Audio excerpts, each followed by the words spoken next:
What if the blood of one battle didn't awaken compassion, but fueled even more conquest? What if Emperor Ashoka, the man history remembers as the monk king, had never embraced Buddhism? Would India have become the land of peace and Dharma?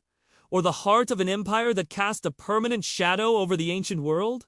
Let's travel back to the 3rd century BCE, to a time when the Mauryan Empire stretched across almost all of India. At its center stood Ashoka, grandson of Chandragupta, Maurya man born for power, strategy, and ambition. But Ashoka wasn't always the gentle king we read about. He was ruthless, fierce, and hungry for expansion. His most famous conquest, the Battle of Kalinga, changed everything.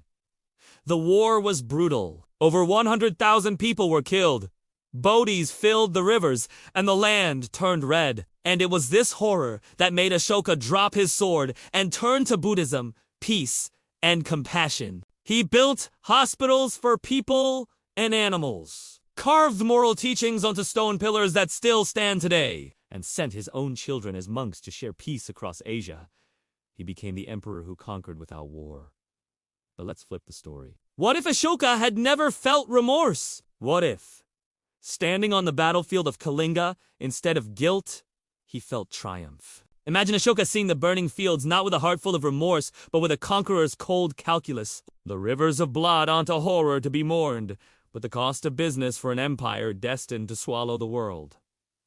No Buddhism. No renunciation! No peace edicts carved into stone. Instead, an emperor who doubled down on conquest, marching west toward Persia and east toward Southeast Asia. A man determined to rival Alexander the Great. If Ashoka never embraced Buddhism, the world map could look very different. The Mauryan war machine, already the most powerful in India, might have turned west, challenging the crumbling Seleucid Empire and pushing into Persia. Could they have sailed further, planting their flag across Southeast Asia? Without Ashoka's patronage, Buddhism might have stayed a small sect, never spreading to Sri Lanka, China, or Japan. No giant Buddhas in Bamiyan. No Zen in Japan. No mindfulness, revolution in the West.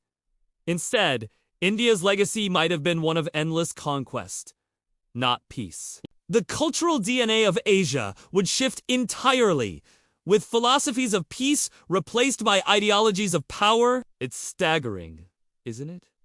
One emperor's moment of guilt changed the soul of a civilization. Ashoka's tears after Kalinga didn't just save lives, they shaped how billions think about kindness, compassion, and morality. How a single moment of conscience, one man choosing to listen to his heart over the roar of the battlefield, could ripple across 2,000 years and shape the soul of a continent. Maybe the lesson is this: power can build empires, but compassion builds civilizations. If Ashoka had never turned to peace, maybe the world would never know Buddhism. Do you think humanity would still have found its way to compassion, or would war have ruled forever? Comment your thoughts below and subscribe for more what-if stories that rewrite the world you thought you knew.